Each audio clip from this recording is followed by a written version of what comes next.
চিৎকারটা শুনেই প্রিয়নাথ জোয়ারদার থমকে দাঁড়িয়ে পড়লেন। চিৎকারটার মধ্যে যেন হিম বরফকুচি মেশানো ছিল। চিৎকারটা যতক্ষণ ধরে চলছিল ততক্ষণের জন্য করিডোরের আলোটা যেন মলিন হয়ে গেল, হঠাৎ ভোল্টেজ কমে গেলে যেমন হয়। তারপর সেই ভয় পাইয়ে দেওয়া চিৎকারের রেশ শেষ হলে বাল্বটা আবার তেজ ফিরে পেল। বিনোদ নারায়ণ প্রিয়নাথের সামনে দু এক পা এগিয়ে দাঁড়িয়ে পড়েছিলেন। তাঁর কপালেও চিন্তার রেখা ফুটে উঠেছিল। মুখে আলতো করে হাত বুলিয়ে দিয়ে নরম গলায় বললেন, সুনীত, ওর কথাই আপনাকে বলছিলাম। তেতলায় পেছনের দিকের ঘরটায়ও থাকে। প্রিয়নাথ চিৎকারটার কথাই ভাবছিলেন। এমন চিৎকার বুকের ভেতর পর্যন্ত আঁচড় টেনে দেয়। খুব নিচু পর্দায় শুরু হয়ে ধাপে ধাপে উপরে উঠছে, যেন ঘোরানো লোহার সিঁড়ি বেয়ে কেউ আইফেল টাওয়ারের মাথায় পৌঁছতে চাইছে।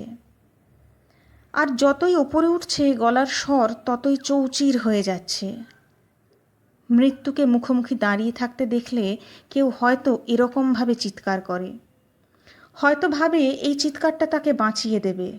যত উঁচু পর্দায় চিৎকার করতে পারবে তার বেঁচে যাওয়ার সম্ভাবনা তত বেশি। চিৎকারটা শেষ হওয়ার পর কয়েক সেকেন্ড যেন আলপিন নিস্তব্ধতা। তারপর বিনোদ নারায়ণ হঠাৎ কথা বলে উঠলেন। কিন্তু প্রিয়নাথের কানে ভয়ঙ্কর চিৎকারটার রেশ তখনও বাজছিল। পুরনো যত চিৎকার বা আর্তচিৎকার সে শুনেছে, সুনীতের চিৎকার এক পলকে সব মুছে দিয়েছে। বিনোদবাবু বলছিলেন, ওর ছোট ভাই সুনীত নারায়ণ মাঝে মাঝে অদ্ভুতভাবে চিৎকার করে ওঠে। সেই সঙ্গে আরও কিছু কিছু বিচিত্র কাজও সে করে। প্রিয়নাথ যদি এ ব্যাপারে কোনো সাহায্য করতে পারেন তাহলে খুব ভালো হয়, কারণ ডাক্তার বা মনোরোগ বিশেষজ্ঞরা জবাব দিয়ে দিয়েছেন। বিনোদ নারায়ণ প্রিয়নাথের খোঁজ পেয়েছেন লতায় পাতায়। তারপর একদিন বিকেলবেলা ওর নবকৃষ্ণ স্ট্রিটের বাড়িতে এসে হাজির হয়েছেন। প্রিয়নাথকে খুলে বলেছেন নিজের সমস্যার কথা। তারপর কাতরভাবে অনুনয় করে বাড়িতে আসার জন্য অনুরোধ করেছেন। কি করে বুঝলেন আপনার ভাইয়ের প্রবলেমটা কোনো ভুতুরে প্রবলেম নয়, বা সেরকমই কিছু, ওই ধরুন প্রেত বা এই ধরনের কোনো আত্মা সংক্রান্ত? সিগারেটে কড়া টান দিয়ে জানতে চাইলেন ভূতনাথ। কেমন যেন সংকুচিত হয়ে ইতস্তত করে বিনোদ নারায়ণ বললেন, লোকমুখে শুনেছি বিজ্ঞান যেখানে শেষ সেইখান থেকেই আপনার এলাকার শুরু। সুনীতের জন্য ডাক্তার সাইকিয়াট্রিস্ট করে করে আমি বিজ্ঞানের পুঁজি শেষ করে বসে আছি। তাই বলতে পারেন একরকম নিরুপায় হয়েই আপনার কাছে এসে হাত পেতেছি। আমার ছোট ভাইটাকে যে করে হোক বাঁচান, ওর কষ্ট আর সইতে পারছি না। এত হাসি খুশি টকবকে জোয়ান ছেলেটার এই প্যাথেটিক অবস্থা জাস্ট ভাবা যায় না। কথা বলতে বলতে বিনোদ নারায়ণের চোখে প্রায় জল এসে গিয়েছিল। প্রিয় লক্ষ্য করছিলেন ছোট ভাইয়ের কথা বলার সময় বড় ভাইয়ের চোখে মুখে পিতৃস্নেহ ফুটে উঠেছিল, যা আজকের দিনে প্রায় দেখাই যায় না। প্রিয়নাথ কয়েক সেকেন্ড চুপ করে বসে রইলেন, এক মনে সিগারেটে টান দিয়ে গেলেন। তারপর ছোট্ট করে বললেন, ঠিক আছে, আমি একবার চেষ্টা করে দেখি। কবে আপনাদের বাড়ি যাওয়া যায় বলুন তো? যেদিন আপনি বলবেন। যুবক হয়ে উঠছেন তখন ওদের বাবা সাপের কামড়ে মারা যান। ঠিক তারপরই সুনীতের জন্ম হয়। এর কয়েক বছর পর বিনোদ নারায়ণের মা ম্যালেরিয়ায় মারা যান। প্রমোদ আর সুনীত তখন খুবই ছোট। বিনোদ নারায়ণ ওদের কোলে পিঠে করে আগলে রেখে বড় করেন। অভিশাপের ভয় তিনি বিয়ে করেননি। সারাটা জীবন সম্পত্তি দেখাশোনা আর ধর্মকর্ম নিয়ে থেকেছেন। মনে মনে ভেবেছেন নিশিদিন ঈশ্বর সাধনায় মগ্ন থাকলে অভিশাপ ধীরে ধীরে কেটে যাবে, কালো ছায়া সরে গিয়ে আবার আলো দেখা দেবে। দেখুন, আমি প্রেতসিদ্ধ বা ওঝা নই, কিন্তু তবে ভূত প্রেতের খোঁজ করে বেড়ানো আমার নেশা। চেষ্টা করে দেখি আপনাকে কোনো রকম হেল্প করা যায় কি না। আচ্ছা, সুনীত যে চিৎকার করে সেটা ঠিক কী ধরনের? বলে বোঝাতে পারবো না প্রিয়নাথবাবু, আপনি বরং নিজের কানে শুনেই বিচার করবেন। প্রিয়নাথ লক্ষ্য করছিলেন কথাগুলো বলার সময় বিনোদ নারায়ণের মুখে কেমন যেন অসহায় ভয়ের ছাপ ফুটে উঠেছিল। এখন সুনীতের চিৎকার নিজের কানে শোনার পর প্রিয়নাথ সেই ভয়ের কারণ বুঝতে পারলেন। এই অপার্থিব চিৎকারে বুকের রক্ত যেন জমে বরফ হয়ে যায়।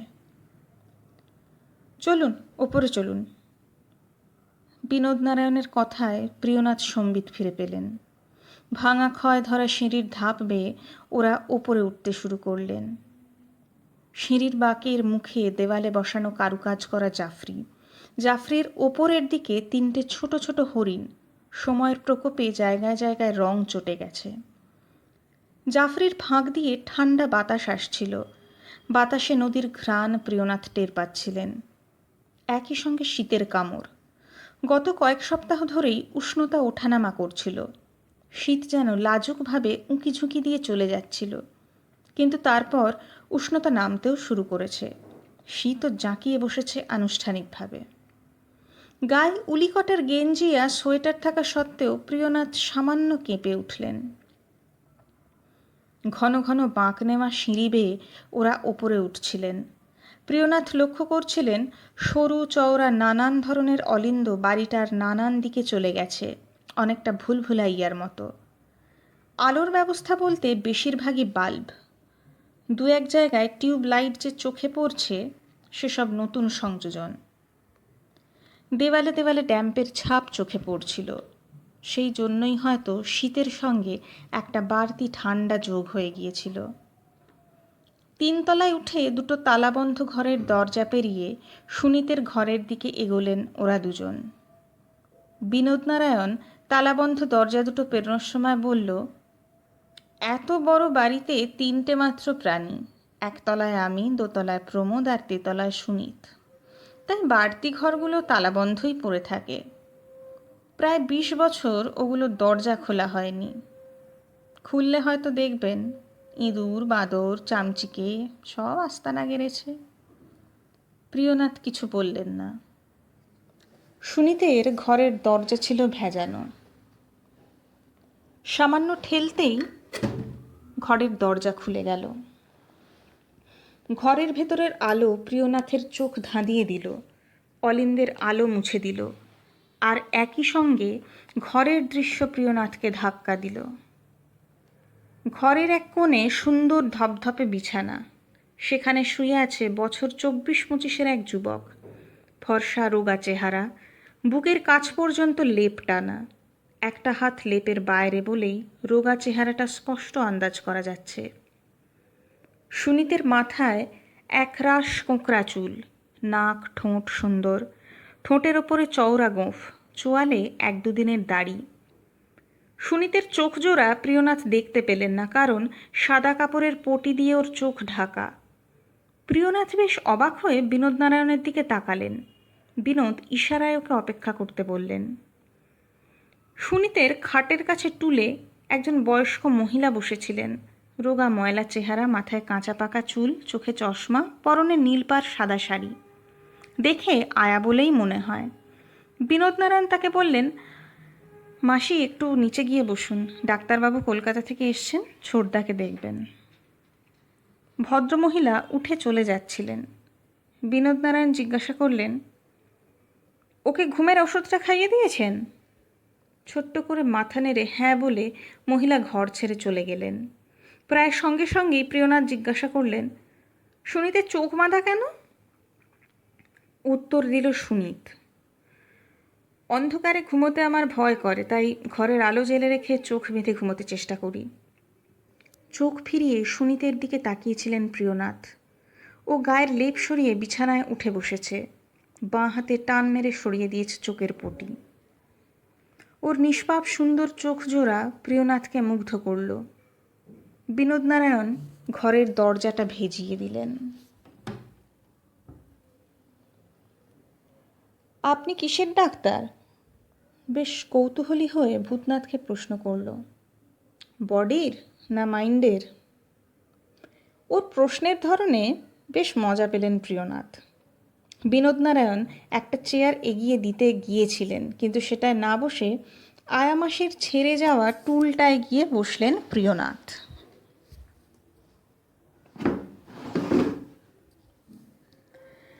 তোমার অসুখটা কিসের, বডির না মাইন্ডের? তুমি করে বললাম, কিছু মাইন্ড করো না। বিনোদ নারায়ণ সুনীতের পায়ের দিকটায় খাটের এক কোণে বসে তাদের কথাবার্তা শুনতে লাগলেন। বললেন, সুনীত, ইনি হলেন প্রিয়নাথ জোয়ারদার। অনেক রিকোয়েস্ট করে কলকাতা থেকে ওকে ধরে এনেছি। আমাদের বাড়িতে কদিন থাকবেন, তোকে হেল্প করার চেষ্টা করবেন। তোর সব কথা তুই ওকে খুলে বলতে পারিস। সুনীত বার দুয়েক কাশল, লেপটা আরও ভালো করে গায়ে জড়িয়ে নিতে চেষ্টা করল। তারপর মাথা নিচু করে কিছুক্ষণ চুপচাপ বসে রইল। বিনোদ নারায়ণের সঙ্গে প্রিয়নাথের চোখাচোখি হলো। কিছুক্ষণ চুপ করে থেকে প্রিয়নাথ আগের প্রশ্নটাই আবার করলেন। বললে না তো তোমার অসুখটা কিসের, বডির না মাইন্ডের? আচমকা মুখ তুলে তাকালো সুনীত। বলল, বডিরও না মাইন্ডেরও না, অন্য কিছু। বিনোদ নারায়ণকে অবাক করে দিয়ে সিরিয়াস গলায় ভূতনাথ বললেন, আমিও সেই অন্য কিছুরই ডাক্তার। পলকে ঘরের আবহাওয়া যেন পাল্টে গেল। বিনোদ নারায়ণ উসখুস করতে লাগলেন। সুনীত কেমন চোরা চাউনিতে ভূতনাথকে দেখতে লাগলো। প্রিয়নাথ কেমন যেন অফিসের ওপরওয়ালার সুরে বললেন, শোনো সুনীত, তোমার কি হয়েছে আমি বলছি।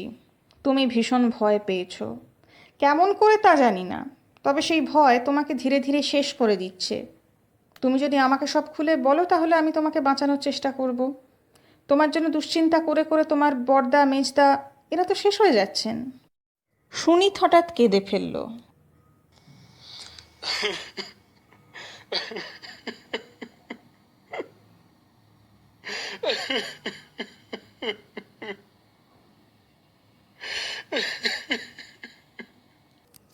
কাঁদতে কাঁদতেই বলল, কি করে বলবো সে কথা তো কাউকে বলা বারণ। কাউকে বলা মাত্রই সর্বনাশ নেমে আসবে। তবে যদি কেউ নিজে গিয়ে দেখে আসে তার কথা আলাদা। প্রিয়নাথ বিনোদ নারায়ণের দিকে তাকালেন। বিনোদ নারায়ণ ইতস্তত করে বললেন, সুনীতের ফটোগ্রাফির শখ আছে। মাঝে মাঝেই ও ফটো তোলার ঝোঁকে বেড়াতে বেরিয়ে পড়তো। মাস দুয়েক আগে ও সমস্তিপুরের দিকে গিয়েছিল। পরেশ বলে এক বন্ধু ওর সাথে ছিল। কিন্তু রওনা হওয়ার 5 দিন পর পরেশ বাড়ি ফিরে আসে, কারণ বাড়িতে এসটিডি করে জানতে পেরেছিল ওর বাবা খুব অসুস্থ হয়ে পড়েছে। সুনীত ফিরে আসে তার 6 দিন পর। তারপর থেকেই ওর এই অসুখ। আমি ওকে বহুবার জিজ্ঞাসা করেছি, কিন্তু স্পষ্ট করে কিছু বলতে পারেনি, অথবা বলতে চায়নি। শুধু নেহা আর সাদরিয়া এই দুটো শব্দ ওর মুখ থেকে বারবার শুনতে পেয়েছি, তার বেশি কিছু নয়। বিনোদবাবু থামলেন। সুনীত তখনও মাথা নিচু করে ফুঁপিয়ে ফুঁপিয়ে কাঁদছিল দেখে বিনোদ নারায়ণ উঠে ছোট ভাইয়ের কাছে গেলেন। পাশে দাঁড়িয়ে মাথায় হাত বুলিয়ে ওকে শান্ত করতে চাইলেন। প্রিয়নাথ কিছু একটা বলতে যাচ্ছিলেন, কিন্তু তার আগেই সুনীত মুখ তুলে তাকালো বর্দার দিকে। করুণ গলায় বলল, সেই ফটোটার কথা বললে না? ও হ্যাঁ, ওর তুলে আনা 2 রিল ফটোগ্রাফির মধ্যে 8টা ছবি ব্ল্যাঙ্ক, মানে ডেভেলপ করে কিছু পাওয়া যায়নি। তবে একটা ফটো উঠেছে ভারী অদ্ভুত, সেটা আপনাকে দেখাচ্ছি।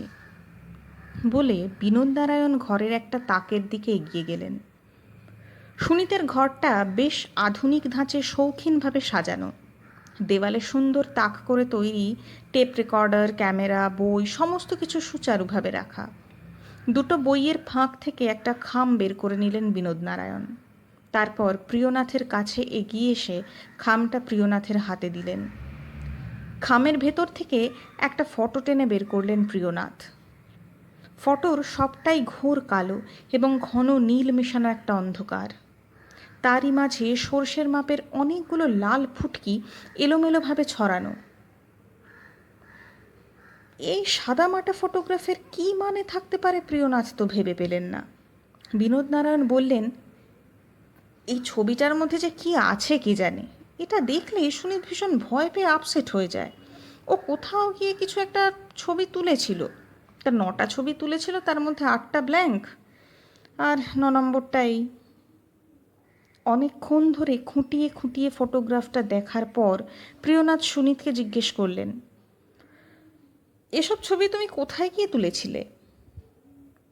সুনীতের বোধহয় ঘুম পাচ্ছিল ও ঝিম ধরা চোখে প্রিয়নাথকে জরিপ করছিল। বোধহয় দেখতে চাইছিল ফটোটা দেখার পর প্রিয়নাথের কীরকম প্রতিক্রিয়া হয়। সেরকম কোনো প্রতিক্রিয়া হলো না থেকে একটু যেন হতাশই হলো। প্রিয়নাথের প্রশ্নে ও অস্পষ্ট গলায় বলল, সাদরিয়া, নেহা। প্রিয়নাথ একটা সিগারেট ধরালেন। অন্যমনস্কভাবে কিছুক্ষণ সিগারেটে টান দিয়ে গেলেন। বিনোদনারায়ণ চুপচাপ খাটের কোণে বসে প্রিয়নাথকে লক্ষ্য করতে লাগলেন। বেশ কিছুক্ষণ পর প্রিয়নাথ মুখ খুললেন, গম্ভীর গলায় বললেন, সুনীত, তুমি বোধহয় বাঁচতে চাও না, নইলে সব কথা আমাকে অন্তত খুলে বলতে পারতে। আমি কথা দিচ্ছি কেউ তোমার কোনো ক্ষতি করতে পারবে না। সুনীত করুণ গলায় বলল, ওরা কাউকে বলতে বারণ করেছে, কাউকে বলা যাবে না। এখন কেউ যদি গিয়ে নিজে দেখে আসে, তা না হলে আমি বলতে পারবো না। বেশ, আমি যাব, জোরালো গলায় বললেন প্রিয়নাথ। আমি নিজে গিয়ে দেখে আসব, ওদের কাউকে আমি ভয় পাই না। আমি ভয় পাই। তুমি বলো কি করে সেখানে যেতে হয়। জানি না। ঘুম জড়ানো গলায় সুনীত শুধু বলল, সাদরিয়া, নেহা। প্রিয়নাথ হাতের ফটোটা সুনীতের চোখের সামনে মেলে ধরলেন। বলো, কি আছে এই ছবিতে? বলো। চোখের পলকে সুনীতের মুখ আতঙ্কে ভেঙে চুরে গেল। ও বিশাল হাঁ করে ঘণ্টা দেড়েক আগের সেই হিমেল চিৎকার শুরু করল।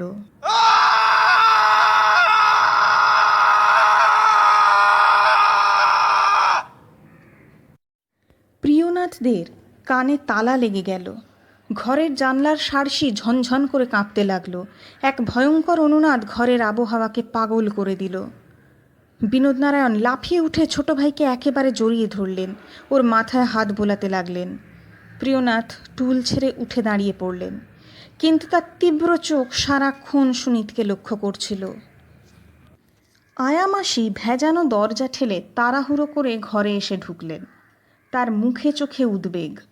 সুনীত হাঁপাচ্ছিল, ওর আধ বোঝা চোখ কেমন যেন হয়ে গেছে। বিনোদনারায়ণ ওকে ধীরে ধীরে বিছানায় শুইয়ে দিলেন। মাসিকে লক্ষ্য করে বললেন, মাসি, আপনি ওকে ঘুম পাড়িয়ে দিন, আমরা যাচ্ছি। প্রিয়নাথ আর বিনোদনারায়ণ সুনীতের ঘর ছেড়ে অলিন্দে বেরিয়ে এলেন। উজ্জ্বল আলো থেকে স্তিমিত আলোয় আসায় প্রিয়নাথের দেখতে একটু অসুবিধা হচ্ছিল।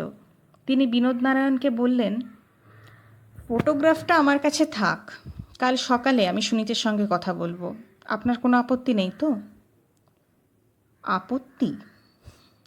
মলিন আলোয় বিনোদনারায়ণের হাসিটা কেমন যেন দেখালো। নরম গলায় তিনি বললেন, সুনীতকে সুস্থ করে তোলার জন্য কোনো কিছুতেই আমার আপত্তি নেই প্রিয়নাথবাবু। ওরা সিঁড়ি ঘুরে দোতলায় নেমে এসেছিলেন। তখনই কানে এলো জড়ানো গলায় গান, কারণ সেবায় বারণ করো, জানতে পারি কারণটা কি? প্রমোদ চাপা গলায় বললেন বিনোদবাবু, এসব নাকি ওর তন্ত্র সাধনার অঙ্গ। প্রিয়নাথ কোনো কথা বললেন না। রাত অনেক হলো, চলুন হাত মুখ ধুয়ে খেয়ে নেওয়া যাক। প্রিয়নাথ একতলার খাওয়ার ঘরের দিকে এগিয়ে চললেন বিনোদনারায়ণের সঙ্গে। জাফরির ফাঁক দিয়ে বাতাস আসছিল। সেদিকে তাকিয়ে প্রিয়নাথ বুঝতে পারলেন বাইরে অন্ধকার আর শীতের রেশারেশি শুরু হয়ে গেছে। টিনের বাক্স লাগানো সাইকেল ভ্যান নিয়ে যারা পাউরুটি আর বিস্কুট দোকানে দোকানে যোগান দেয়, তাদের কথা মনে পড়ল প্রিয়নাথের। পাউরুটি আর বিস্কুটের বদলে যদি বেশ কিছু কাঁচের মার্বেল সেই বাক্সে করে ভ্যানটাকে সদ্য ধান কাটা কোনো চাষ জমির ওপর দিয়ে চালানো যায়, তাহলে যেরকম ঝাঁকুনি আর শব্দ হবে, তার সঙ্গে এই বাসটার চলার দারুণ মিল খুঁজে পাচ্ছিলেন তিনি। সমস্তিপুরে নেমে সরু লাইনের ট্রেনে চড়ে প্রায় 5 ঘন্টা পথ চলার পর তিনি নেমেছিলেন কামনিতাল স্টেশনে। সেখান থেকে বাস ধরেছেন। তবে বাসটাকে দোমরানো মুচড়ানো ক্যানেস্তারা বলাই ভালো। এবড়ো খেবড়ো রাস্তায় ছুটে চলা বাসের শব্দ আর ঝাঁকুনি প্রিয়নাথকে প্রায় কাহিল করে দিচ্ছিল। যদিও বাসের নাম আবার উড়ান খটোলা। আসার কথা একটাই, এই বাস তাকে সাদরিয়া নিয়ে যাবে। তারপর সেখানে নেমে খুঁজে বের করতে হবে নেহাকে। ভিড়ে ঠাসা বাসের ভেতর অনেক যাত্রী বিড়ির নেশায় ব্যস্ত। বোধহয় নো স্মোকিং কথাটার নোটা বাসের দেওয়াল থেকে মুছে গেছে বলে। খানিক ইতস্তত করে অস্বস্তি কাটিয়ে প্রিয়নাথ একটা সিগারেট ধরালেন। তারপর সুনীত নারায়ণের সমস্যার দুশ্চিন্তায় ডুবে গেলেন। হঠাৎ তার মাথার ভেতরে সুনীত হাড় কাঁপানো ভয়ঙ্কর চিৎকার করে উঠল। আর প্রিয়নাথের 7 দিন আগের কথা মনে পড়ে গেল বসিরহাটের কথা। ঘোরালো পেঁচালো অলিন্দ আর সিঁড়িতে জট পাকানো প্রকাণ্ড বাড়িটার কথা। বাসের প্রচণ্ড এক ঝাঁকুনি প্রিয়নাথের ভাবনার সুতো ছিঁড়ে দিল হঠাৎ করে। কন্ডাক্টর দেহাতি ঢঙে হাঁক পারল, সাদরিয়া সাদরিয়া। সিট ছেড়ে উঠে বাঙ্ক থেকে সুটকেসটা নিলেন প্রিয়নাথ। প্রায় ধস্তাধস্তি করে ভিড় ঠেলে বাস থেকে নেমে পড়লেন রুক্ষ রাস্তায়। এটা যে সাদরিয়া নয় সেটা প্রিয়নাথ খোঁজ খবর করে অনেক আগেই জেনেছেন। তবে এখান থেকে টাঙা পাওয়া যায়। টাঙা নিয়ে যায় গণ্ডক নদীর পাড়ে। সেখান থেকে খেয়া পার হয়ে আবার টাঙায় চড়ে বেশ খানিকটা গেলে তবে সাদরিয়ার দেখা পাওয়া যাবে। এত সব কাণ্ড করে প্রিয়নাথ যখন সাদরিয়ায় পা রাখলেন তখন অন্ধকার আর শীত জাঁকিয়ে বসেছে। কুয়াশা ঠেলে একটা চায়ের দোকানে এসে দাঁড়ালেন তিনি। দোকানে 4-5 জন মানুষের জটলা। ওরা সব মুড়ি দিয়ে বসে কাঠের আগুন ঘিরে তাপ নিচ্ছে। গায়ে চাদর অথবা কম্বল, মাথায় গলায় মাফলার নয় গামছা। দোকানে ঢুকে উনুনের কাছাকাছি একটা ভাঙা কাঠের বেঞ্চে বসলেন প্রিয়নাথ। ভাঙা ভাঙা হিন্দিতে 1 গ্লাস চা আর 2টো বিস্কুট বললেন। প্রিয়নাথ দোকানে ঢোকা মাত্রই দোকানের লোকজন কথাবার্তা থামিয়ে চুপ করে ওকে দেখছিল। প্রিয়নাথের চেহারা ও পোশাকে ভিনদেশি ভাব কটকট করছে। প্রিয়নাথের মনে হলো ওরা কেমন যেন সতর্ক ভঙ্গিতে তাকিয়ে আছে, কোনো কিছুর জন্য যেন অপেক্ষা করছে। ঠিক এই রকম সতর্ক দৃষ্টি সুনীত নারায়ণের চোখেও দেখেছিলেন প্রিয়নাথ। প্রমোদ নারায়ণের সঙ্গে কথা বলার পরদিন সকালে সুনীতের ঘরে গিয়ে আর 1 দফা চেষ্টা চালিয়েছেন, তবে তাতে বিরাট কিছু লাভ হয়নি। তিনি সুনীতের থেকে জানতে চেয়েছিলেন, তুমি সাদরিয়ায় গিয়েছিলে না? হ্যাঁ, মানে কি করতে গিয়েছিলে? তীব্র স্বরে আবার প্রশ্ন ছুঁড়ে দিয়েছিলেন ভূতনাথ। ফটো তুলতে, ঘুরতে, কেমন যেন ঘুম জড়ানো গলায় বলল সুমিত। সমস্তিপুর থেকে সাদরিয়া কেমন করে যেতে হয়? হঠাৎই ভয় পেয়ে গেল সুমিত। ওর মুখটা চোখের পলকে রক্তহীন ফ্যাকাশে হয়ে গেল। কাঁপা গলায় ও বলল, না না না, ওখানে আমি যাইনি, ওখানে কেউ যায় না। আসল জায়গাটা আরও ভেতরে, কেউ কেউ সেখানে যায় না, আমাকে বলতে বারণ করেছে। কে বারণ করেছে? ভূতে পাওয়া মানুষের মতো কেঁপে উঠল সুনীত। প্রায় আঁতকে উঠে বলল, ওরা ওরা বারণ করেছে আমাকে, নেহা বারণ করেছে। নেহা মানে কি? সুনীতের হাত চেপে ধরে ওর মুখের ওপর একরকম ঝুঁকে পড়ে বললেন প্রিয়নাথ, কে নেহা? কি নেহা? সুনীত মাথা নিচু করল, ভয়ে কাঁদতে শুরু করলো। গোঙানির স্বরে বলল, জানি না, আর কিচ্ছু জানি না, আমাকে ছেড়ে দিন, দয়া করে আমাকে আপনি ছেড়ে দিন। প্রিয়নাথ ওর অনুনয় আর কান্নাকে পাত্তা দেয়নি। নাছোড়বান্দার মতো বলেছেন, তুমি কাকে ভয় পাচ্ছ? এখন তো দিনের আলো, এখন কিসের ভয়? সুনীত কান্না থামিয়ে ভূতনাথের দিকে সরাসরি তাকিয়েছে। কয়েক সেকেন্ড চুপ করে থেকে তারপর বলেছে, না, এখন ভয় নেই, কিন্তু দিনের পর রাত তো আসবেই। তখন তখন ওরাই সব, ওদের গোপন কথা আমি ফাঁস করতে পারবো না। কেউ যদি নিজে থেকে জানতে পারে তাহলে ঠিক আছে, কিন্তু আমি কিছু বলতে পারবো না। এরপর থেকেই সুনীত মুখে কুলুপ এঁটে দিয়েছে। এখন এই কুপির আলোয় বসে থাকা শীতে ঘেরা মানুষগুলোও যেন সুনীতের মতো মুখে কুলুপ এঁটে বসে আছে, অপেক্ষা করছে। ধোঁয়া ওঠা চায়ের গ্লাস প্রিয়নাথের হাতে এগিয়ে দিল দোকানদার, সঙ্গে 2টো বিস্কুট। চায়ে চুমুক দিতে দিতে দোকানদারের সঙ্গে একরকম জোর করেই আলাপ জুড়লেন প্রিয়নাথ। বহু চেষ্টা করে যেটুকু জানা গেল তা হলো, রাতে থাকার জায়গা পাওয়া মুশকিল। অচেনা মানুষকে কেউ এখানে আশ্রয় দেয় না। সেই জন্য সন্ধ্যের সময় বাঙালিবাবুকে দেখে সবাই অবাক হয়ে গেছে। তবে এখনও সময় আছে, টাঙা নিয়ে বাস রাস্তায় গেলে 7টার লাস্ট বাসটা ধরা যাবে, সেটাই বাবুজির পক্ষে ভালো হবে। একটা সিগারেট ধরিয়ে পথে নামলেন প্রিয়নাথ। সুনীত কি এখানে সত্যিই এসেছিল? রাতে কোথায় আশ্রয় নিয়েছিল, যদি রাতে কোথাও থাকার জায়গাই না পাওয়া যায়? এইসব কথা ভাবতে ভাবতে প্রিয়নাথ কাঁচা সড়ক ধরে টাঙা স্ট্যান্ডের দিকে এগোচ্ছিলেন। হঠাৎই কানে এলো মলের ছম ছম শব্দ। ঘুরে তাকালেন প্রিয়নাথ। বছর 13-14 একটি ফুটফুটে কিশোরী, পরনে ঘাগরা, চলি, চাদর, ওড়না, পোশাক মলিন, তবে রূপ আছে। রাস্তার আলো কম, কিন্তু তা সত্ত্বেও মেয়েটির রূপ আড়াল করা যায়নি। প্রিয়নাথ নানা জটিল ভাবনায় ব্যস্ত ছিলেন। মেয়েটি ওর চোখে তাকিয়ে এমন সুন্দরভাবে হাসল যে দুশ্চিন্তা যেন কোথায় মিলিয়ে গেল। মেয়েটির বাঁ হাতে ঝুলছে অ্যালুমিনিয়ামের একটা তোবড়ানো ক্যান, আর ডান হাতের মুঠোয় বোধহয় পয়সা। ওর হাসিতে কেমন একটা ভরসা ছিল, প্রচ্ছন্ন আবাহনও ছিল যেন। হয়তো সেই কারণেই প্রিয়নাথ ওকে জিজ্ঞাসা করে বসলেন, এখানে রাতে থাকার কি কোনো জায়গা আছে? প্রিয়নাথের জোড়াতালি দেওয়া ভাষা মেয়েটা দিব্যি বুঝতে পারল। মিষ্টি হেসে জবাব দিল, কিউ নেহি, জরুর মিলবে, হামার ঘর হ্যায় উধার। আঙুল তুলে পশ্চিম দিকের অন্ধকার দেখালো মেয়েটি। দুশ্চিন্তা নিমেষে মুছে গেল, আর সঙ্গে সঙ্গে প্রিয়নাথ ভীষণ ক্লান্ত বোধ করলেন। ভ্রমণের ধকল তাকে মুহূর্তে কাবু করে দিল। মেয়েটি তাকে ডাকতেই প্রিয়নাথ ওর পিছু নিলেন।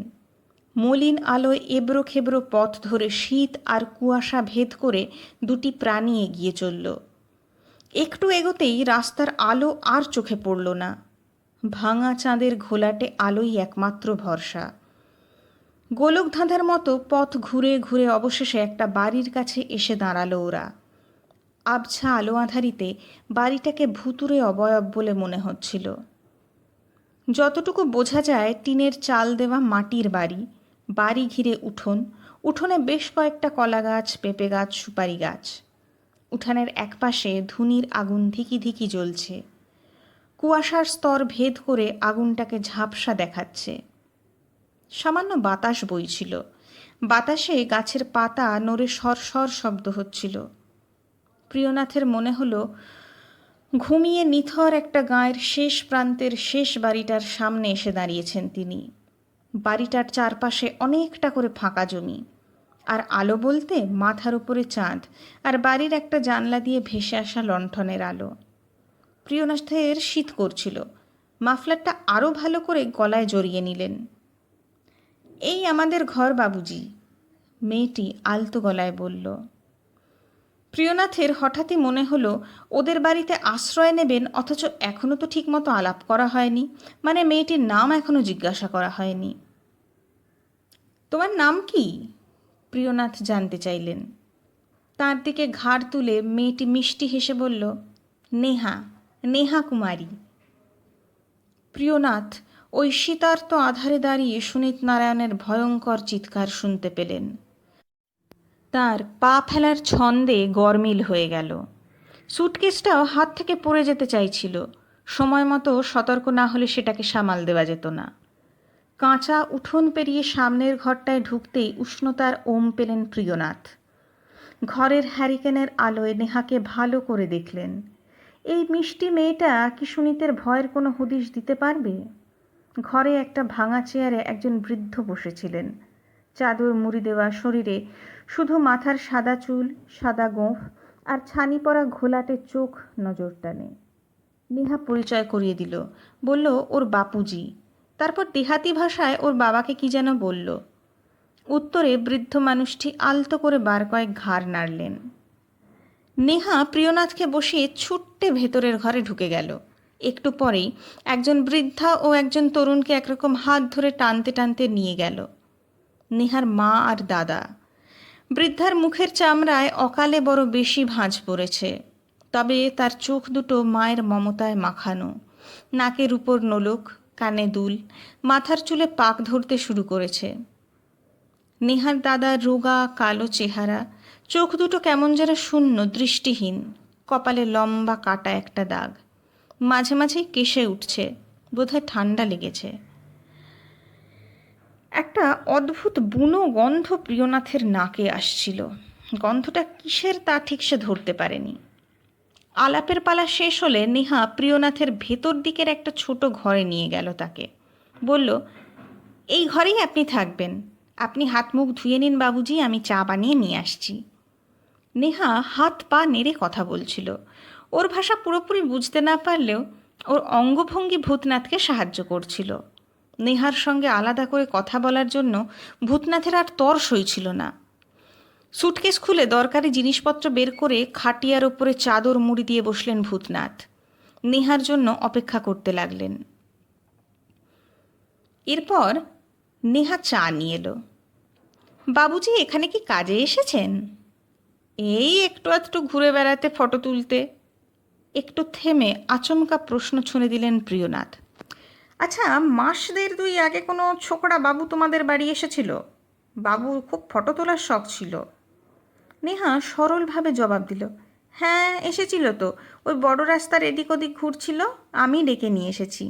আমাদের বাড়িতে ছিল তো 2-4 দিন। এখানে আনজান আদমিকে কেউ বাড়িতে থাকতে দেয় না বাবুজি, কিন্তু আমরা কখনো কোনো মেহমানকে ফেরাই না। মাঝে মাঝে আমাদের বাড়িতে মেহমান আসে, আমি ডেকে নিয়ে আসি। সেই ছেলেটার নাম কি ছিল? সুনীত। প্রিয়নাথ বেশ উত্তেজিত হয়ে পড়েছিলেন। একটা সিগারেট ধরিয়ে গাঢ় টান দিলেন। নাম তো জানি না বাবুজি। নেহা হাসল ফিক করে, বলল, আপনার নামও কি জানি নাকি? প্রিয়নাথ নিজের নাম বললেন। বললেন ফটো তোলার শখের কথা। তারপর শহরের টুকটাক গল্প শোনাতে লাগলেন। চা সিগারেট শেষ হয়ে গেল। হঠাৎ গল্পের মাঝে লাফিয়ে দাঁড়িয়ে পড়ল নেহা। বলল, এখন যাই বাবুজি, দেরি হয়ে গেছে। ফুটফুটে প্রাণবন্ত কিশোরীটির মুখের দিকে তাকালেন প্রিয়নাথ। কিসের দেরি হয়ে গেছে? প্রিয়নাথের কপালে ভাঁজ পড়ল। নেহা প্রায় ছুট্টে ঘর থেকে বেরিয়ে এলো। একটু পরে থালা আর বাটিতে নিয়ে এলো রুটি ও সবজি। প্রিয়নাথের ডিনার। মেঝেতে থালা বাটি সাজিয়ে কাঁসার গ্লাসে জল দিয়ে গেল নেহা, সঙ্গে একটা বাড়তি হ্যারিকেন। কিন্তু সেই আলোয় মলিন ঘরটা যেন আরও মলিন হয়ে উঠল। প্রিয়নাথের অন্তত তাই মনে হলো। নেহা যাওয়ার আগে বলে গেল, খাওয়া হয়ে গেলে যাতে দরজার ওপারে বাসনগুলো রেখে দিয়ে আসে, আর বাবুজি যেন বাইরের উঠোনে গিয়ে হাত ধুয়ে নেন। নেহা তো খুব ব্যস্তভাবে চলে গেল। বলল, এখন খেয়ে দিয়ে শুয়ে পড়ুন, আবার কাল দেখা হবে। ঘড়িতে এখনো 8টা বাজেনি, অথচ শীত, অন্ধকার আর নির্জনতা ঘড়ির কাঁটা যেন 3-4 ঘন্টা এগিয়ে দিয়েছে। খাওয়া দাওয়া সেরে হাত মুখ ধুয়ে বিছানায় এসে জুত করে বসলেন প্রিয়নাথ। একটা সিগারেট ধরালেন। হ্যারিকেন দুটো নিভু নিভু করে দিয়েছেন, ফলে সিগারেটের আগুনটাই বেশ জোরালো মনে হচ্ছে। আষ্টে পৃষ্ঠে কম্বল মুড়ি দিয়ে নানান কথা ভাবছিলেন। 2 মাস আগে এখানে এসে সুনীত ঠিক কি করেছিল। নেহাদের চাপা কথাবার্তা কানে আসছিল। ওরা কি এখনো শোয়নি? নেহা তাহলে অমন ব্যস্তভাবে চলে গেল কেন? একটু পরে সিগারেট শেষ করে শুয়ে পড়লেন প্রিয়নাথ। ওর ক্লান্ত শরীর খুব তাড়াতাড়ি ঘুমিয়ে পড়ল। ভোরবেলা বেশ বেলা করে ঘুম ভাঙল প্রিয়নাথের। আড়মোড়া ভেঙে দিন শুরু করতে গিয়েই বেশ অবাক হয়ে গেলেন। নেহারা কেউ বাড়িতে নেই। ওরা 4 জনেই সকালবেলায় কোথায় চলে গেছে? গোটা বাড়িটাই চক্কর মেরে দেখলেন প্রিয়নাথ। না, কেউ কোথাও নেই। সব কটা দরজা হাট করে খোলা, অথচ আসবাবপত্র, রান্নার জায়গা এসব দেখলে মনে হবে যে কোনো মুহূর্তে আবার ফিরে আসবে। এক কাপ চায়ের জন্য মনটা কেমন আনচান করছিল, তাই মোটামুটি তৈরি হয়ে বেরিয়ে পড়লেন প্রিয়নাথ। সঙ্গে নিলেন ক্যামেরা আর কম্পাস। কুয়াশা কম থাকায় সূর্যের দাপট নেহাত মন্দ নয়। সামান্য ঘোলাটে দিনের আলোয় এলাকাটা আরও ভালো করে দেখলেন। নেহাদের বাড়িটা বলতে গেলে একেবারে ফাঁকা জায়গায় দাঁড়িয়ে আছে। চাষ জমি আর পুকুর পেরিয়ে আরও যে 2-4টে মাটির বাড়ি চোখে পড়ে, সেগুলোতে কেউ বাস করে বলে তো মনে হলো না। আর দূরে তাকালে শুধু ধু ধু মাঠ আর বড় বড় গাছপালার দল। মনে হয় যেন নেহাদের বাড়িটাই লোকবসতির সীমানার বাইরে। পথে বেশ কয়েকটা ছবি তুললেন। পকেট থেকে কম্পাস বের করে মাঝে মাঝেই উত্তর দিকটা দেখে নিচ্ছিলেন। হঠাৎ দেখলেন বেশ দূরে মেঠো পথ ধরে 3 জন মানুষ হেঁটে যাচ্ছে। প্রিয়নাথ তাড়াতাড়ি পা চালাতে শুরু করলেন। একটু পরেই ওদের ধরে ফেললেন। একজন পুরুষ ও দুজন মহিলা। তার মধ্যে একজনের বয়স এত কম যে অনায়াসে মেয়ে বলা যায়, আর পুরুষটির হাতে একটা স্যুটকেস। প্রিয়নাথ হাঁপাতে হাঁপাতে পুরুষটিকে জিজ্ঞেস করলেন, দাদা, কোন দিকে গেলে খাবারের দোকানপাট পাওয়া যাবে বলতে পারেন? লোকটি প্রিয়নাথের পোশাক আশাক চেহারা খুঁটিয়ে মেপে নিল। তারপর বলল, চলুন দেখিয়ে দিচ্ছি, আমরা টাঙা স্ট্যান্ডের দিকে যাচ্ছি, পথে দোকানপাট পড়বে। লোকটির নাম মহাবীর সাউ, সঙ্গে ওর বোন অমলা দেবী আর ছোট মেয়ে হীরা কুমারী। ওরা দ্বারভাঙার সিধৌলি গ্রামে থাকে। সাদরিয়ায় এসেছিল বউয়ের জড়িবুটি চিকিৎসার জন্য। এদিকে একজন ধন্বন্তরী সাধু বাবা বসেন তার কাছে। মহাবীরের কাছ থেকে এদিকটার খুব একটা বিশদ বিবরণ পাওয়া গেল না, তবে ও প্রিয়নাথকে একটা চায়ের দোকানে পৌঁছে দিল। প্রিয়নাথ ওদের তিনজনেরই ফটো তুললেন। হাসি মুখে ওরা বিদায় জানিয়ে চলে গেল। প্রিয়নাথ চায়ের দোকানে ঢুকে এক গ্লাস চা অর্ডার দিয়ে বসলেন। ঠিক করলেন আজ সারাটা দিন নেহাদের সম্পর্কে সুনীতের ব্যাপারে খোঁজ খবর নেবেন। এখানকার মানুষজন কথায় বার্তায় এত সহজ সরল, অথচ অচেনা মুসাফিরকে কিছুতেই আশ্রয় দেয় না কেন? সে কি ভয়?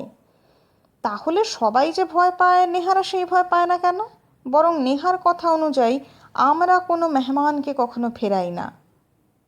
সারাটা বেলা নানা জায়গায় ঘুরে ঘুরে জিজ্ঞাসাবাদ করে ছবি তুলে কাটালেন প্রিয়নাথ, কিন্তু তার অনুসন্ধান এতটুকুও এগোলো না। নেহাদের কেউ চিনতেই পারল না। ওদের বাড়িটা কোন দিকে সেটা আন্দাজ করে বলা সত্ত্বেও কোনো লাভ হলো না। সবাই ঠোঁট উল্টে মুখ চাওয়াচাবি করতে লাগলো, আর প্রিয়নাথকে অবাক হয়ে দেখতে লাগলো। সুতরাং একরকম ব্যর্থ হয়েই বেলা 1:30 নাগাদ নেহাদের বাড়িতে ফিরলেন প্রিয়নাথ। তবে ফেরার কাজটা মোটেও সহজ হয়নি। বহু লোককে জিজ্ঞাসা করে নানান গাছ আর বাড়ির নিশানা দেখে অবশেষে ফিরতে পেরেছেন। কিন্তু কি আশ্চর্য, নেহাদের বাড়িটা সেই সকালের মতোই একা একা দাঁড়িয়ে। তার মানে ওরা এখনও বাড়ি ফেরেনি। খাওয়া দাওয়ার ব্যাপারটা প্রিয়নাথ পথেই সেরে নিয়েছিলেন। এখন কোনো মতে স্নান সেরে নিয়ে নিজের ঘরে আস্তানা গাড়লেন। নোট বই বের করে তাতে আধ ঘন্টা ধরে নানা রকম মন্তব্য লিখলেন। প্রিয়নাথ যখনই কোনো অভিযানে যান সঙ্গে নেন তার বিশেষ সরঞ্জামের থলে। তাতে আছে ক্যামেরা, টর্চ, প্রচুর ব্যাটারি, মোমবাতি, মার্কার, থার্মোমিটার, কম্পাস আর পেন্ডুলাম। হঠাৎ কি মনে হওয়াতে সুটকেস খুলে থলে থেকে পেন্ডুলামটা বের করে নিলেন। সুতো ধরে ওটাকে দোলাতে লাগলেন। দুলুনিটা সামান্য এলোমেলো হচ্ছে বলে প্রিয়নাথের মনে হলো।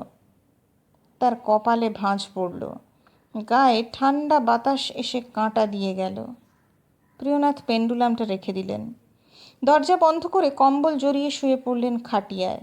মনে মনে ঠিক করলেন এখানে 2-1 দিনের বেশি তিনি আর থাকবেন না। সুনীতের ভয় পাওয়ার রহস্যের কাছে হয়তো শেষ পর্যন্ত তাকে হারই মানতে হবে। সন্ধ্যের আধার নেমে আসতেই প্রিয়নাথ হ্যারিকেন জেলে নিয়েছেন। মনে মনে ভেবেছেন নেহারা যদি নিতান্তই আর না ফেরে ওদের রান্নার জায়গা হাতড়ে যা পাবেন তাই দুটো মুখে গুঁজে কোনো রকমে রাতটা কাটিয়ে দেবেন। তারপর ভোর হলেই মহাবীরদের চিনিয়ে দেওয়া পথ ধরে সোজা চম্পট। কিন্তু তার আর দরকার হলো না। সন্ধ্যে 6:30 নাগাদ নেহাদের কথাবার্তার আওয়াজ শুনতে পেলেন। বেশ অবাক হয়ে ঘর থেকে বেরোতে যাবেন তার আগেই চঞ্চল পায়ে নেহা এসে ঘরে ঢুকল। বাবুজি ভালো আছেন? ওর মুখে সেই এক নিষ্পাপ হাসি। তোমরা হুট করে কোথায় চলে গিয়েছিলে? মাথা নিচু করল নেহা। তারপর অপরাধীর চোখে প্রিয়নাথের দিকে তাকিয়ে বলল, বাবুজি রাগ করবেন না, রোজ আমাদের ওরকম চলে যেতে হয়। রাত পেরোনোর আগেই আমরা চলে যাই, আবার আন্ধেরা নেমে এলে ফিরে আসি। কোথায় যাও? কি দরকার সেখানে? রোজ যেতে হয় নাকি? প্রিয়নাথ যেন একটু বিরক্তই হলেন। আপনার জন্য চা নিয়ে আসি একটু, এসে আমি সব বলছি। বেনি দুলিয়ে নেহা চলে গেল। মিনিট 5 পরেই নেহা ফিরে এলো, হাতে গরম চায়ের গ্লাস। প্রিয়নাথের হাতে গ্লাসটা দিয়ে কাল রাতের মতোই মেঝেতে বসে পড়ল। তারপর খানিকটা যেন বিষণ্ণ গলায় বলল, রোজ যেতে হয় বাবুজি আমাদের। কেন যেতে হয় সেটা আপনি আর যাবেন আমাদের সঙ্গে? নেহার প্রস্তাবটা এত আচমকা এলো যে প্রিয়নাথ সঙ্গে সঙ্গে জবাব দিতে পারলেন না। নেহা আপন মনে বিড়বিড় করে বলে চলল, আমাদের বাড়িতে যেসব মেহমান আসে তাদের আমরা সঙ্গে নিয়ে যাই। আমরা ওখানে গেলে আপনি অনেক ফটো খিঁচতে পারবেন বাবুজি। শেষ কথাটা নেহা বেশ উৎফুল্ল ঢঙেই বলল। উৎসাহ নিয়ে তাকালো ভূতনাথের দিকে। প্রিয়নাথের মধ্যে কেমন একটা মরিয়া ভাব জেগে উঠেছিল। তিনি ঠান্ডা গলায় বললেন, সুনীতবাবু তোমাদের সঙ্গে গিয়েছিলেন ছবি তুলতে? হ্যাঁ, গিয়েছিলেন। কিন্তু পরক্ষণে নিজেকে যেন খানিক শুধরে নিয়ে বলল, কিন্তু ওই বাবুজির নাম তো জানি না। বেশ, আমি আজ তোমাদের সঙ্গে যাব। চাটাই ছেড়ে উঠে পড়ল নেহা। খুশির গলায় বলল, যাই, মা আর পিতাজিকে বলে আসি, রাতে আপনার খাওয়া হলেই আমরা বেরিয়ে পড়ব। খাওয়া দাওয়ার পাট চুকিয়ে গাঢ় আঁধার ও শীতের মধ্যে প্রিয়নাথ যখন ওদের সঙ্গে বেরোলেন তখন রাত প্রায় 9:30। শীতের সঙ্গে লড়াই করতে গিয়ে প্রিয়নাথের চেহারা মাপে প্রায় সুমো যোদ্ধাদের কাছাকাছি গিয়ে পৌঁছেছে। সঙ্গের ঝোলা ব্যাগে ক্যামেরা ছাড়াও নিয়েছেন torch, battery, compass, thermometer, pendulum. অন্ধকারে কুয়াশা ভেদ করে আরও অন্ধকার 5টা ছায়া এগোচ্ছিল। সকলের আগে প্রিয়নাথ আর নেহা, পিছনে বাকি 3জন। কারো মুখে কোনো কথা নেই, যেন সবানুগমনে চলেছে সবাই। প্রিয়নাথ হঠাৎ হোঁচট খেলেন। নিজেকে সামলে নিয়ে টর্চ জ্বাললেন। নেহা সঙ্গে সঙ্গে বলল, আলো নিভিয়ে দিন বাবুজি, আমি আপনার হাত ধরছি। অন্ধকারে প্রিয়নাথের হাত ধরল নেহা। আকাশ মেঘলা, চাঁদ দেখা যাচ্ছে না। প্রিয়নাথদের ঘিরে রেখেছে গাঢ় কুয়াশার স্তর। বেশি দূর নজর চলে না। ঠান্ডা বাতাস যেন বাতাস নয়, বরফ। প্রিয়নাথ জ্যাকেটের ওপরে শাল জড়িয়েছেন, সেটাকে প্রাণপণে আঁকড়ে ধরেছেন শরীরে। আড়ষ্টভাবে সাবধানে পা ফেলছেন, অথচ নেহার চলা কত সহজ স্বাভাবিক। এ পথ নিশ্চয়ই ওর অনেক চেনা। বেশ কিছুক্ষণ হাঁটার পর প্রিয়নাথের সময় দিক সব গুলিয়ে যেতে শুরু করলো। তিনি লড়াই করে সেই একটা অদ্ভুত ভয়কে চৌকাঠের বাইরে আটকে রাখলেন। সেই রকম একটা মনের অবস্থাতেই তিনি চাপা গলায় নেহাকে জিজ্ঞেস করলেন, নেহা, আমরা কোথায় যাচ্ছি? একটু পরেই দেখতে পাবেন। নেহা এত অস্পষ্ট গলায় কথাটা বলল যে বেশ চেষ্টা করে ওর কথা শুনতে পেলেন প্রিয়নাথ। মিনিট খানেক চুপ করে থাকার পর নেহা আবার কথা বলল, যেখান দিয়ে আমরা হেঁটে যাচ্ছি বাবুজি, বহুত দিন পেহলে এখানে একটা গ্রাম ছিল। সেই গ্রামের নাম 3 কাহানি। 3 কাহানির শেষে ছিল বড় বড় মাঠ, ক্ষেত, তারপর সাদরিয়া। 3 কাহানি আর সাদরিয়ার বর্ডারে থাকতাম আমরা। থাকতাম? তার মানে? নেহা? প্রিয়নাথ ডেকে উঠলেন। নেহার হাতটা হঠাৎই শীতের চেয়েও ঠান্ডা মনে হলো। ভয় পাবেন না বাবুজি, বলেই নেহা প্রিয়নাথের হাতটা ছেড়ে দিল, আর সঙ্গে সঙ্গেই ওর ছায়া শরীরটা কুয়াশায় মিলিয়ে গেল। নেহা! প্রিয়নাথ আবার ডেকে উঠলেন, পিছন ফিরে তাকালেন। যে 3জন এতক্ষণ ধরে নিঃশব্দ ওকে অনুসরণ করছিল তারা কেউ নেই, সেখানে শুধুই কুয়াশা। প্রিয়নাথ টর্চ জ্বালালেন। সেই আলোয় কম্পাসটা বের করে দেখলেন উত্তরমুখী কাঁটা দক্ষিণ দিকে মুখ করে স্থির হয়ে আছে। আলোটা নিভিয়ে দিন বাবুজি। নেহার গলা। হতবুদ্ধি প্রিয়নাথ টর্চ নিভিয়ে দিলেন, কিন্তু চারপাশে কাউকে দেখতে পেলেন না। টর্চ আর কম্পাস ব্যাগে ঢুকিয়ে রাখতেই নেহা আবার কথা বলল, দাঁড়াবেন না বাবুজি, চলুন, আমি আপনার পাশে পাশেই আছি। তোমার পিতাজি, মাজি ওরা কোথায় গেলেন? অন্ধকার ভেদ করে নেহার গলা ভেসে এলো, ওরা এগিয়ে গেছেন বাবুজি, একটু পরে আমরাও সেখানে পৌঁছে যাব। আন্দাজে ভর করে পা ফেলতে লাগলেন প্রিয়নাথ। তিনি পোড় খাওয়া মানুষ। সুনীত নারায়ণের বয়স অনেক কম। ওর অবস্থাটা যে কী হয়েছিল সেটা মনে মনে আঁচ করার চেষ্টা করলেন। হঠাৎই শীতটা যেন বেড়ে গেল। সামনেই দেখা গেল একটা বিশাল পুকুর। এই গাঢ় আঁধারেও জলের কোথাও কোথাও প্রতিফলন চোখে পড়ছে। বাকি অংশটা এক অদ্ভুত কুয়াশায় ঢাকা। পুকুরটা পেরোতেই কুয়াশা যেন ফিকে হয়ে এলো। কয়েকটা ছোট ছোট গাছ চোখে পড়ল প্রিয়নাথের। গাছগুলো এপাশ ওপাশ দুলছে, অথচ বাতাস তেমন জোরে বইছে না। আর তখনই গাছের ওপরে গাঢ় আকাশে একটা নীল আভা দেখতে পেলেন প্রিয়নাথ, অনেকটা মা কালীর গায়ের গাঢ় নীলের মতো। নেহা, ডেকে উঠলেন প্রিয়নাথ। আমি আপনার পাশেই আছি বাবুজি, কেমন যেন ব্যথা পাওয়া গলায় বলল নেহা। মনে হলো ওর ভেতরে একটা কষ্ট হচ্ছে। এমন সময় একটা গুনগুন শব্দ শোনা গেল, যেন অনেকে মিলে চাপা গলায় সুর করে গান গাইছে। খুব নিচু পর্দায় শুরু হয়ে সেই সমবেত গান উঁচু পর্দায় উঠতে শুরু করলো।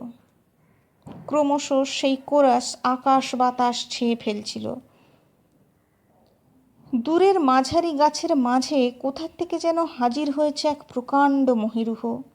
তার ঝাঁকড়া মাথা থেকে ঝুড়ি নেমে এসেছে নিচের দিকে। কেমন অদ্ভুতভাবে হেলে গাছটা দাঁড়িয়ে রয়েছে, আর গাছের অন্ধকার শরীরে জোনাকির মতো জ্বলছে অসংখ্য লাল আলোর বিন্দু। ব্যাগ থেকে ক্যামেরা বের করলেন প্রিয়নাথ। অদ্ভুত গাছটা তাক করে শাটার টিপলেন।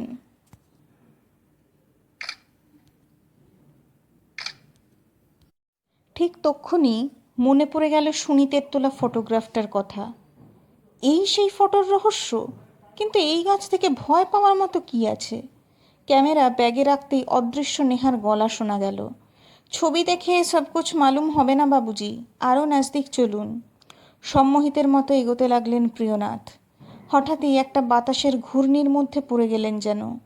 বরফের মতো বাতাস তাকে ঘিরে মাথা খুঁড়ে মরতে লাগলো। প্রিয়নাথের হাত পা ঠান্ডায় ঠকঠক করে কাঁপতে লাগলো। অতীন্দ্রিয় ক্ষমতায় যেন বুঝতে পারলেন এখানে কম্পাস বা পেন্ডুলাম বের করে কোনো লাভ নেই। তিনি এক অন্য জগতে, অন্য ঠিকানায় পা রেখেছেন। কোরাস গান এখনও বেশ জোরালো ঢঙে শোনা যাচ্ছিল। উঠছে নামছে, যেন কয়েকশো মানুষ প্রাণপণে গলা মিলিয়ে সুর ধরেছে। সঙ্গে কোনো যন্ত্রানুষঙ্গ নেই। হঠাৎই আকাশের নীল আভাটা নেমে এলো সেই অলৌকিক গাছের গায়ে। আর তখনই প্রিয়নাথ এতক্ষণ যা দেখতে পাননি তাই দেখতে পেলেন। সঙ্গে সঙ্গে প্রিয়নাথের হাত পা অবশ হয়ে এলো। ভয়ঙ্কর শীতেও কুলকুল করে ঘেমে গেলেন। ভয় চিৎকার করার জন্য হাঁ করলেন, কিন্তু কোনো শব্দ বেরোলো না। অসংখ্য মানুষ জড়াজড়ি করে গাছটা তৈরি করেছে। গাছের ডালপালা নিছকই ওদের হাত পা। নেমে আসা ঝুড়ি ওদের হাত, হাতের বাঁকানো আঙুল, মহিলাদের লম্বা ঝুলে পড়া চুল। উল দিয়ে বোনা সোয়েটারের মতো ওরা নিজেদের শরীর দিয়ে বুনে ফেলেছে প্রকাণ্ড এই গাছ। ওদের সমবেত শ্বাস প্রশ্বাসের সঙ্গে সঙ্গে গাছটা ফুলে উঠছে, চুপসে যাচ্ছে। আর হাঁপড়ের মতো ফোঁস ফোঁস শব্দের নিঃশ্বাসের ঝড় উঠছে। সেই ঝড়ে প্রিয়নাথের চাদর উঠছে, চুল উড়ছে। মানুষগুলোর চোখের কোটরে ভয়ঙ্কর তীব্র এক লাল আলো জ্বলছে, যেন জ্বলন্ত কয়লার টুকরো। এই চোখগুলোকেই দূর থেকে লাল আলোর বিন্দু বলে মনে হচ্ছিল। সুনীতের তোলা ফটোয় যেমন উঠেছে। প্রিয়নাথ কখনো ভয়ের এত কাছাকাছি আসেননি। তার শরীরের ভেতরটা কেমন করছিল, মাথা টলে যেতে চাইছিল বারবার। কোরাস আর শ্বাস প্রশ্বাসের শব্দ কেমন যেন নেশা ধরিয়ে দিচ্ছিল। সেই সঙ্গে গাঢ় নীল আলোর আভা, তার মাঝে উজ্জ্বল লাল বিন্দুর ঝাঁক, যেন অলৌকিক এক সম্মোহন। বহু দূর থেকে ভেসে এলো নেহার গলা। গায়ে মরক লেগেছিল বাবুজি, তাতে 3 কাহানির সবাই খতম হয়ে গেল। সব কাহানি খতম হয়ে গেল। সে বহুত সাল পেহলে কি বাত। আতঙ্কের শেষ সীমায় পৌঁছে গিয়েছিলেন। তার দম বন্ধ হয়ে যেতে চাইছিল। কোনো ইন্দ্রিয়ই যেন আর কাজ করছিল না। সেই অবস্থায় তিনি যে কেমন করে ছুটতে শুরু করলেন কে জানে। দিগ্ভ্রান্ত অবস্থায় পাগলের মতো ছুটছিলেন। কখনো হোঁচট খেয়ে পড়ছিলেন, কখনো ধাক্কা খাচ্ছিলেন গাছের গুঁড়িতে। চশমা ছিটকে পড়ল কোথাও, হাত ঘড়িটাও বোধহয় ভেঙে গেল।